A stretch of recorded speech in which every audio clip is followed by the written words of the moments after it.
Hello and welcome to another episode of Brand Retro. Today I have Brad Vigesaa with me from NerdinOut, and we're going to talk a little bit about how NerdinOut got started and just kind of what that entrepreneurial journey looks like, and kind of what they're doing at NerdinOut to kind of keep nostalgia alive. So, Brad, welcome to the podcast. Hey, thanks for having me. Appreciate it. Yeah, so start out, just tell us a little bit how you got started. I've been kind of following you since the beginning, so I do have a rough understanding of kind of how it got going, but I want to hear it from you. For sure. Well, what ended up happening was I basically played with toys all my life. When I was a kid, I grew up G.I. Joe's, Mask, Voltron, He-Man, Masters of the Universe, which is one of my favorites. It just kind of spawned from there. Obviously, as you get into a teenage years, you kind of lose some of that.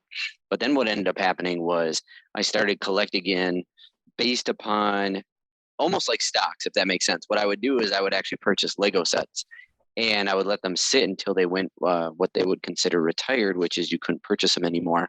And then at that point, people go crazy for them. They really want them. They're really looking to get them.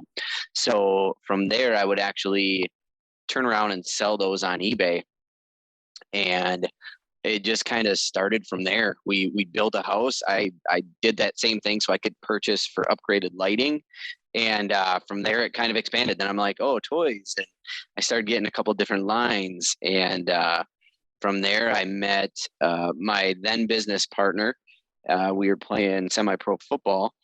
And we decided, hey, we should open up a comic book store.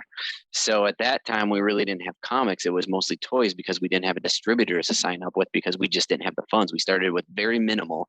We actually invested both of our collections. So everything I had accumulated over the years, I put into the business. So I kind of lost everything that I had prior to. Now, a lot of that collection has kind of come back. So I've accumulated stuff over the time, and I'm a hoarder. Unfortunately, I'm just a clean hoarder. So I have a little of everything: Funkos, toys, comics, sports cards, Pokemon cards, you name it. I've got a little of everything, actually. From there, we had about a 1,100 square foot building. It was empty when we first opened this thing up. I mean, it was pitiful. It was like the walls were pretty decent and we had a decent amount of comics. But then we actually have a picture that was taken of a night that we had some members of a local toy collecting group down. And it was like a white table with like 12 things on it other than what was on the walls. We just kind of accumulated from there. My business partner was running it. I had a full-time job. 2 years is what we signed a lease for. And after that happened, I never wanted it to be this tiny little comic shop. And I wanted to bring that element back of giving them somewhere to go, where what you said, having that nostalgia, where you could go in and just be like, oh my gosh, I remember having this toy. Or your kids can go in with you and they can just love it because there's new and the vintage toys that they can look at and see what dad or mom had played with back in the day. And now we have, or I got to get used to saying that, 2 storefronts now. Both of them are 6,000 square foot plus. One in Rochester, Minnesota, and one in Inver Grove Heights, Minnesota, which not a lot of people still know about. It's kind of like a hidden gem, really, for people. Yeah.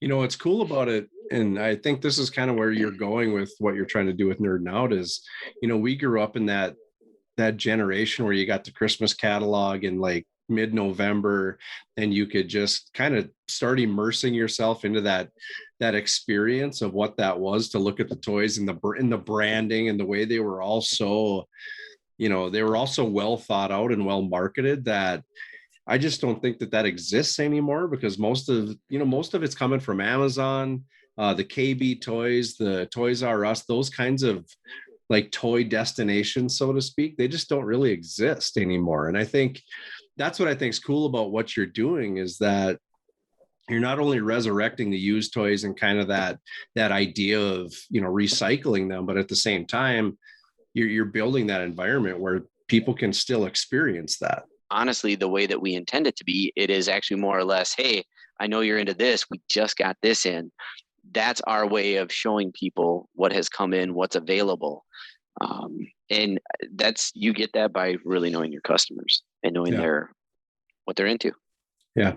So tell me a little bit about the brand side of Nerd Out. I know since you guys started, I feel like the brand has always been at the forefront. I've noticed, you're knocking out the swag, you're Mm-hmm. doing all kinds of different things with the brand itself, which honestly I think is awesome. It's important.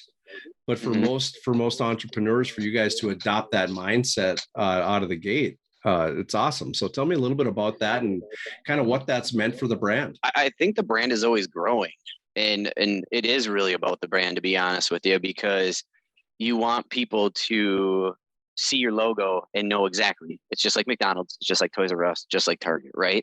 I want somebody to see my sticker on the back of somebody's car and know it just isn't like a lifestyle or like, oh, nerd, no, that's kind of funny, right? Oh man, that is an awesome store. I remember Tony or Brad or Sam from there. They were amazing. They were so nice, personable. To me, a brand is everything, and that's kind of what I've looked to see. Like, getting clothing can be amazing, but it also can cost good money. But when you do it, I've always said nerd out is anything you love to do. That's really what it is. It doesn't matter if you're into art, if you're into music, if you're just really into that moment, if you're at the orchestra and you are just jamming on some violin, but that's your thing, you're nerding out doing that. And that's really encompassing what I feel that term is. It's not a bad term in any words, being a nerd, being a geek, whatever.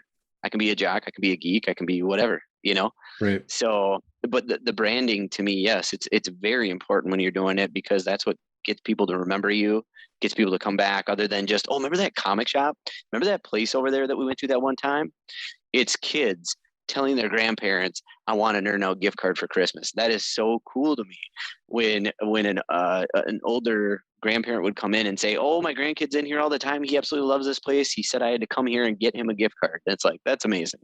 That's Yeah. great. Yeah. So tell me about how you guys are playing off the nostalgia side. Cause I think it's super cool that, like, when you go into the stores, whether it's Target, Walmart, even, some of the more niche stores that are known for doing what you guys are doing, you see guys in there that are 25 to 35 to 45, whatever it is.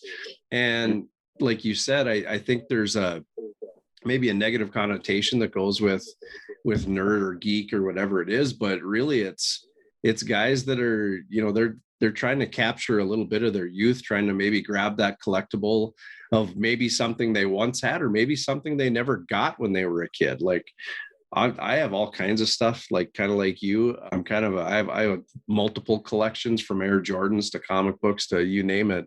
And Don't you have the Justice League, the Hall of Justice? Yep, I do have that. I mean, that's something I had when I was a kid, and it was like, I don't know why, but I want that back. Yep. How much of that do you see in your customer? Because I gotta believe, we're all kind of going through that together, because it's so different now. Like, even nieces, nephews, the kids in our family, like, they just don't kind of cherish that stuff the same way we did. And maybe we just had cooler stuff, I don't know, but it seems to be just the mindset so much different. So yeah, I think it's because it's so much digital now. I think what's really happened is the collectivity has kind of gone away, because when we were kids, I didn't even have a Nintendo. Like, I had an Atari, right? But I don't remember being as young as I was when it was available. And then it went to Nintendo. So the video games, that's what you had. That none of it was digital. It was all in hand. You blew on the cartridge. If it didn't work, you put it in there. You popped it. You threw your controller when you got upset. It was really about your imagination, and it was about playing. A lot of playing, because it was about toys. There wasn't much to do other than going outside and playing with your toys when you had them when you were a kid. Now, for kids, it's playing video games. It's playing all these little video games on phones and tablets that they've come up with. And it's sad to an extent. And the only reason I say that is because creativity and imagination is so big. It's so big. It's one of probably the biggest tools I would ever say somebody needs to really be an entrepreneur. Because with creativity and imagination, it allows you to get brand new ideas. It allows you to think outside the box. It allows you to basically just keep moving forward when you can't. I really hope that when people are our age and they would bring their kids in, and they would show them things, and they would show them the benefits to it. Not only do I preach, obviously, collecting, but also when we do our live sales, I also start talking about the turnaround of it.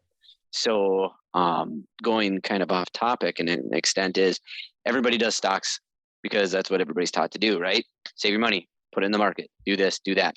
Market's really volatile, just like anything else. But the difference is you can't take it out for so long without getting penalized. It's not immediate. You have to wait so many days before it can be sold. It can be brought to you and then a check comes in the mail. With collections, let's just say you go to a comic book store and you find a comic book for a pretty decent price. Right now, comics are at the highest they have ever been. So the value in comic books, vintage comic books especially, unbelievable. It is the most opportune time to sell comic books than ever, because just like the housing market, at some point it will cool off a little bit. Not saying it won't come back, but I think comics is a really big thing in collectivity right now. I just think that you have a comic, you have so many resources to sell that thing. You could go to a store like ours and you could immediately cash in on it. You could sell it on eBay if you wanted to. You could put it on a marketplace. You could sell it to a buddy, but it's an immediate turnaround. And if you bought it for the right price, it's just like stocks, you flip it. There's no penalty to it unless you sell on eBay. Then they get their percentage, right? But again, it's immediate. And I don't think people see it from that standpoint. Instead, we're teaching our kids to play these video games that are going to be absolutely worthless because they're digital. They don't transfer over for the most part for certain things. You lose out on it if something were to just boom, go wrong with servers. And really, if we taught our kids how to treat things, how to find things, looking for deals, it goes a long way and they would have those resources later in life. Yeah, I agree with you. I think there's a business side to it, and it's tricky with what we're talking about too, because there's this division or fine line between being passionate about it versus kind of being methodical or strategic about it. And you can be both, but it's a pretty fine line. I've mentioned this has come up on a couple other episodes, but I have a pretty massive Air Jordan collection, and never at any point was I thinking I was going to retire on it, or I not that I ever could. I'm just saying I'd never looked at them as an investment. I always just wanted them because I liked them, and it's just something. Wait, how many pairs do you have? 100 and something. Okay, 50 so maybe. The first 15 to 20, I agree with what you just said. You didn't see them as an investment at all. Okay. You loved them. It was your thing. I worked at Champ Sports as a manager for a bit. I remember people lining up outside those doors just to get those. But the metal briefcase ones, I can't remember what number that was. Insane. They were like $250 and there were people lined up. But after word got out there more and people were grabbing those things, you couldn't find them. And you saw how much they were going for. At that point, you do see it as an investment. I do now. It's not the love of it, but at the beginning, here's kind of the fine line for me. Like Air Jordan 3s, I probably have 40 pair of just the same, like they're all different colorways and stuff. But I love the Air Jordan 3s, and no matter what color they keep coming out with, I'm probably going to buy it. But it never started that way. But now that I'm as deep as I am, now I look at it like, man, I have quite the collection going, and it's something I keep building on. But for a long time, it was just me being a hoarder and having too many shoes, really is what it boiled down to. But and I would say the same for comics and stuff like that too. I have a series of number ones where I just want them. I mean, I remember a lot of them from when I was a kid, but I also just, the artwork is so fantastic. And since we've gotten involved with, we've done a few projects with some comic artists, it just it's all kind of coming full circle now. And it's something that from a professional inspiration, it's something that I just can't help myself when I see a good deal or see one that I'm missing, so to speak. So there is a fine line between that passion and that mindset, but I totally agree with you. Like, if you're strategic about it, there's a lot of little hidden gems out there. Collecting is big. It's probably bigger than it's ever been. And in the pandemic, it definitely helped that because people had time and money on their hands. But also in the same respect, it could be so much bigger because I don't think people see the other side to it. People do, and people get it. And those are the ones that have like totes and totes and totes and totes and totes of stuff.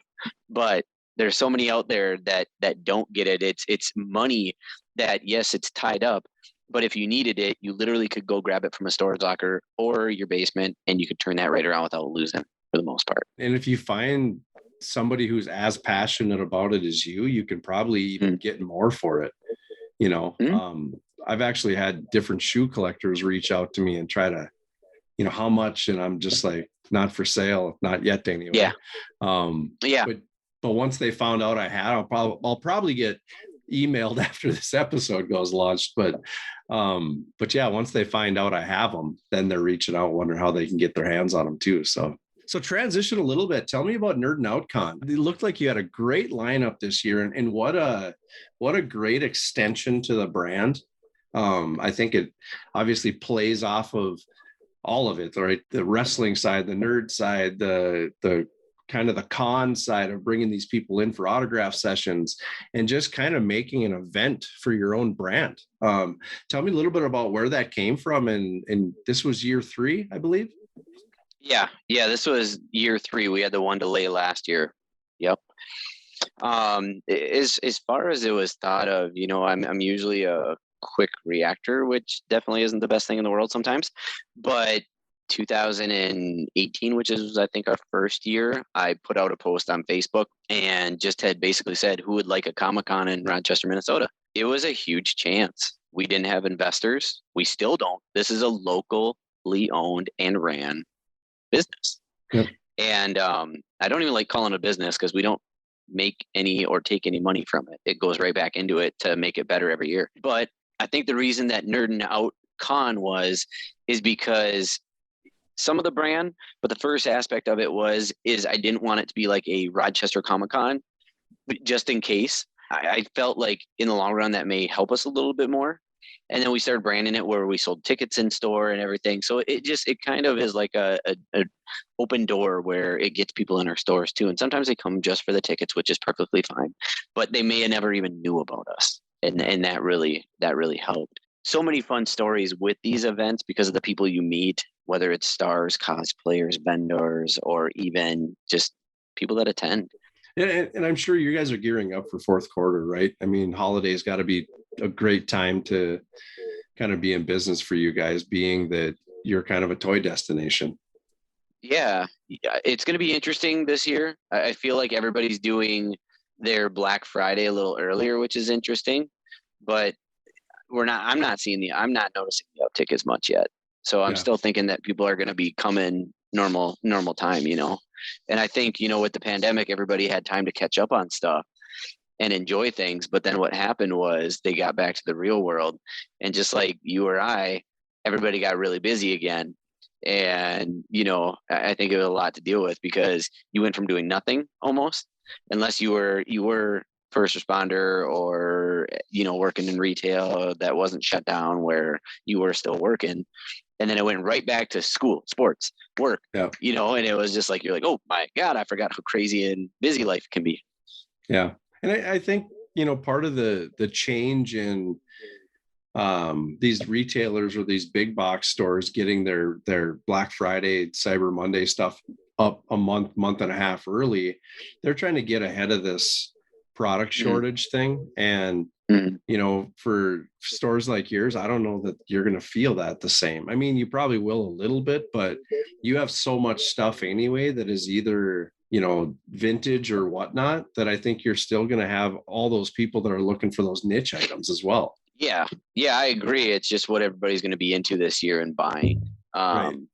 I look at it and we haven't had a single issue with being able to get things. As a matter of fact, with the way these ports have been, we've actually had this ebb and flow where back in June, I think it was, we just got hammered really hard with a lot of product after having nothing. And that's kind of where the pandemic came in. We started all these live sales, and that's really, really been our saving grace. It's brought in a lot more money for us. We've reached so many more people because we're selling all over the US now. It's like tonight, actually live from my house, I'm doing the back issue comic sale. So I switched it from Saturday to Wednesday, and that's what I'm doing at 7:30. I'm gonna have a live sale on back issue comics. Yeah. So. Well, and I think that's the adjustment. Not only was it smart that you made it and you were actually doing it pre-COVID anyway, but a lot of I know a lot of comic shops and even retailers that just didn't do that. And it's like, without that adjustment, not only do I think they suffered probably more than they had to, but at the same time, they didn't evolve with, people are more digital now, just as a result of COVID and the whole pandemic shutdown. They're just more comfortable with it. And it's not a bad thing. It's another way for them to reach out and follow and, shop the brands they love. So. Right. And that's, we get it a lot, and I always look for customer feedback. It's a big thing to me. And we actually had one gentleman that said the reason that he really does buy from us is because of us, because of the staff that we have, and how we interact with our customers. We're having fun while we're selling, and we're not just trying to sell you on stuff. And so, and being flexible with them, I think that's the biggest thing. It can be such curse and a good thing at the same time. You can't go to Target or Walmart and not pay for almost a week and expect them to be, yeah, that's cool. It's one of those things where flexibility goes a long way, as long as people understand that money is how we pay our overhead to stay open for everybody. Again, that's logistics. It's nor here nor there for the most part, but we're talking business. Yeah. But I appreciate you coming on the podcast and talking with me a little bit about NerdinOut, the brand, and kind of how you got started. And if you're open to it, I'd love to have you on again. Oh, sure. All right. I love this stuff. If you'd like to learn more about CyberDogs, share your thoughts, or even ask a specific question about this episode and or the brand Retro Mindset, contact me directly at mike@cyberdogsmarketing.com.